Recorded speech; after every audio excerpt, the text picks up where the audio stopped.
ain't gonna stop me cause my grind's contagious. Assalamualaikum warahmatullahi wabarakatuh. Nama saya Nida Hairani. Saya akan mempresentasikan penjelasan menurut para ahli terhadap sifat-sifat khas kepribadian mata kuliah psikologi pendidikan Presiden Ngampu, yaitu Bu Syarifah MPDI. Yang pertama, Sigmund Freud. Sigmund Freud merupakan salah satu tokoh besar dalam psikologi yang dikenal dengan teori psikoanalisisnya.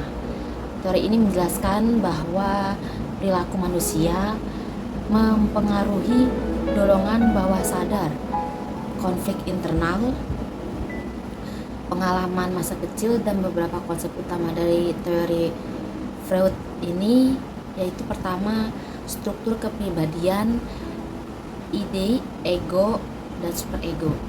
Lalu ada konsep kesadaran, sadar, prasadar, dan bawah sadar. Lalu mekanisme pertahanan diri. Lalu ada teori perkembangan psikoseksual. Lalu ada interpretasi mimpi, dan Oedipus kompleks dan Elektra kompleks. Yang pertama, struktur kepribadian, yaitu ide, ego, dan superego. Ide adalah kepribadian yang beroperasi terhadap prinsip kesenangan, dan ide sendiri bertindak sebagai dorongan dasar dari individu untuk memuaskan keinginan primitif seperti makan, minum, dan seks. Lalu ego adalah beroperasi berdasarkan prinsip realitas, yaitu menyeimbangkan kebutuhan ide dengan tuntutan dunia nyata. Ego adalah bagian yang sadar dan rasional yang membuat keputusan. Lalu superego. Superego mempresentasikan nilai-nilai moral dan etika yang diperoleh dari lingkungan sosial seperti orang tua, masyarakat. Lalu superego ini berfungsi sebagai pengendali perilaku yang memberikan rasa bersalah atau malu ketika seseorang bertindak dengan normal. Lalu dari sadar, prasadar, dan bawah sadar, yaitu sadar sendiri artinya pikiran yang aktif dan memiliki akses langsung terhadap informasi yang disadari saat ini. Prasadar yaitu informasi yang tidak sedang dipikirkan saat ini, tetapi diingat dengan mudah jika diperlukan. Lalu bawah sadar yaitu bagian terbesar dari pikiran, tempat dorongan ingatan dan keinginan yang tidak disadari, termasuk konflik emosional yang ditekankan. Lalu ada mekanisme pertahanan diri, yaitu Freud percaya bahwa ego menggunakan mekanisme pertahanan diri untuk melindungi dari kecemasan yang disebabkan oleh konflik antara ego dan superego. Contohnya represi yang mengabaikan perasaan atau kesenangan yang menyakitkan. Lalu ada denial. Denial itu menolak realitas atau fakta yang menyakitkan. Terus ada proyeksi, yaitu menyalahkan orang lain atas perasaan atau impuls yang tidak bisa diterima. Lalu ada rasionalisasi, yaitu alasan logis untuk membenarkan tindakan atau perasaan yang sebenarnya berasal dari dorongan yang tidak dapat diterima. Selanjutnya yaitu teori perkembangan psikoseksual yang berpendapat Freud ini bahwa perkembangan manusia terjadi dalam 5 tahap, yaitu oral, anal, falik, latensi, dan genital. Lalu ada interpretasi mimpi. Freud ini percaya bahwa mimpi adalah jalan yang menuju bawah sadar dan refleksikan keinginan, ketakutan, dan konflik yang berusaha untuk memahami isi bawah sadar yang mempengaruhi perilaku seseorang. Lalu ada Oedipus kompleks dan Elektra kompleks, yaitu tahap perkembangan Palik. Freud memperkenalkan konsep Oedipus untuk anak laki-laki dan Elektra kompleks untuk anak perempuan, yaitu perasaan tertarik kepada orang tua lawan jenis dan rasa cemburu pada orang tua sejenis. Konflik ini diyakini berperan dalam pembentukan identitas gender. Lalu ada Abraham Maslow.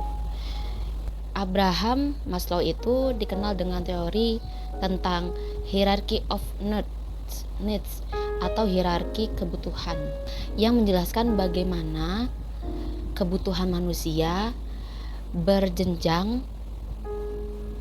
dari dasar hingga yang lebih tinggi. Maslow mengemukakan bahwa manusia termotivasi oleh kebutuhan tertentu dan kebutuhan disusun dalam bentuk piramida, di mana kebutuhan lebih harus dipenuhi terlebih dahulu sebelum seorang dapat mencapai kebutuhan yang lebih tinggi. Menurut hierarki Maslow, yaitu ada kebutuhan fisiologis, yaitu kebutuhan dasar untuk kelangsungan hidup seperti makan, minum, tempat tinggal, dan stabilitas ekonomi. Kedua yaitu kebutuhan keamanan atau safety needs, yaitu kebutuhan fisiologis terpenuhi, seseorang akan mencari keamanan dan stabilitas yang meliputi keamanan fisik, kesehatan, lalu pekerjaan, perlindungan, dan stabilitas ekonomi. Kebutuhan sosial, yaitu kebutuhan ini penting untuk mendapatkan dukungan emosional dan perasaan bahwa seseorang diterima oleh orang lain.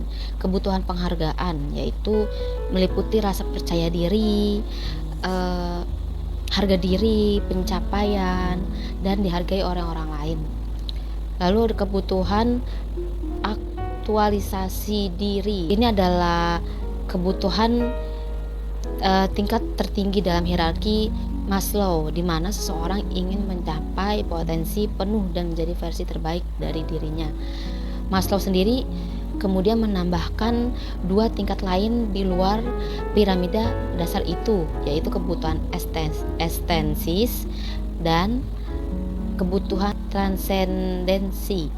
Ekstensis itu adalah kebutuhan dan keindahan, sedangkan transendensi itu adalah pencapaian sesuatu yang lebih besar daripada diri sendiri, seperti memberi kontribusi untuk masyarakat atau membantu orang lain. Dari ahli Carl Rogers, yaitu Carl Rogers ini adalah tokoh psikologi humanistik yang dikenal dengan teori self atau person centered yang center terapi. Teorinya berfokus pada pengalaman subjektif individu dan menekankan pentingnya lingkungan yang mendukung untuk mencapai potensi penuh atau aktualisasi diri. Berikut adalah konsep dari utama teori Carl Rogers, yaitu konsep diri. Menurut Rogers, konsep diri itu kumpulan persepsi dan keyakinan seseorang tentang dirinya sendiri, termasuk siapa mereka dan bagaimana mereka melihat diri mereka dalam hubungannya dengan dunia. Terdiri dari dua bagian utama, yaitu self-image. Seseorang memandang dari diri sendiri, ideal self, yaitu dari diri yang seseorang inginkan atau cita-citakan. Ada kondisi yang diterima tanpa syarat. Rogers ini percaya bahwa agar seseorang dapat berkembang dengan baik, mereka membutuhkan penerimaan dan dukungan tanpa syarat, terutama dari orang-orang penting seperti keluarga dan teman. Lalu ada aktualisasi diri, yaitu seperti Abraham Maslow, Rogers menekankan aktualisasi diri sebagai tujuan utama perkembangan manusia. Proses ini di mana seseorang berusaha untuk mencapai potensi penuh. Untuk mencapai ini, mereka perlu menerima diri mereka sepenuhnya dan terus-menerus berusaha untuk tumbuh dan berkembang. Ada kongruensi dan inkongruensi, yaitu kongruensi terjadi ketika pengalaman seseorang sesuai dengan konsep diri mereka sehingga mereka merasa utuh dan sejalan. Lalu inkongruensi yaitu ketika ada perbedaan antara pengalaman nyata seseorang dan konsep diri mereka. Lalu pengalaman subjektif dan aktualisasi pribadi. Rogers berpendapat bahwa pengalaman subjektif seseorang adalah hal yang paling penting dalam memahami mereka. Ia percaya bahwa setiap individu memiliki kecenderungan untuk bertumbuh menuju kesehatan psikologis dan aktualisasi diri. Pengalaman langsung sangat berpengaruh dalam pembentukan diri seseorang.